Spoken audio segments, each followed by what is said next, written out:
মোহাম্মদ হাসান পেশায় একটি ঔষধ কোম্পানির গাড়ি চালক। প্রতিদিন প্রায় 40টিরও বেশি হাসপাতাল ও ফার্মেসিতে জরুরি ঔষধ সরবরাহ করতে হয় তাকে। কিন্তু গাড়ি চলতে যে গ্যাসের প্রয়োজন তা সংগ্রহে শেষ দিনের অর্ধেক সময়। 8 ঘন্টায়ও মেলেনি গ্যাস। কখন পাবেন তাও নিশ্চিত নয়। আমার তো ডেলিভারি কাজ, আমি ডেলিভারি যেতে পারিনি। গ্যাস না হলে তো আর আমি যেতে পারছি না।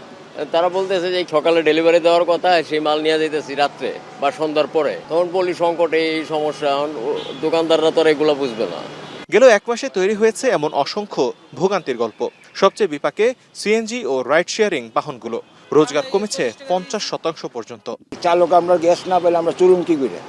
আমাকে চলার একটা পথ করে নিতে হবে। 3-4 ঘন্টা পরে, 4 ঘন্টা 5 ঘন্টা পরে দাঁড়াইতে লাগে। মাঝে কিছুদিন আনছিল, এলএনজি আনা হয়েছিল, তার কারণে কিছু ভালো ছিল। এখন আবার সেই পুরনো সিস্টেমে গ্যাসের জন্য পারাপারি জাম করতেছি।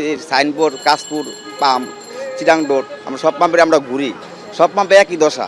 গ্যাস সরবরাহ না থাকায় অলস সময় পার করছেন স্টেশনের কর্মীরাও। আমাদের যে কর্মচারীগুলো বসে থাকে, কোনো নেই, কাজ নেই। এখন যদি এরকম চলতেই থাকে তা আমাদের মালিকরাও তো ধর আমাদের নিয়ে একটা নেগেটিভ চিন্তা করবে। ভোগান্তির আরেক পর্যায়ে বাসাবাড়ির গৃহিণীরা।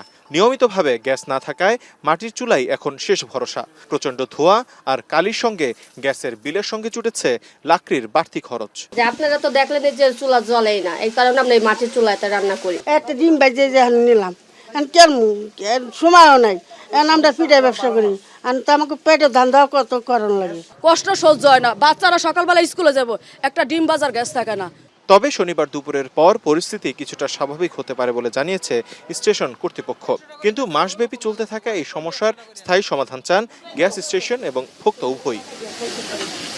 প্রাকৃতিক গ্যাসে ভাসছে বাংলাদেশ, এমন কথা কথিত থাকলেও এর প্রমাণ মিলছে না ঘরে কিংবা বাহিরে।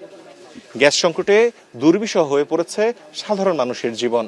তাই সরকারের কাছে আকুল দাবি, খুব দ্রুত সমাধান করা হোক এই সংকটের। তৌহিদুল তারেক, এখন, ঢাকা।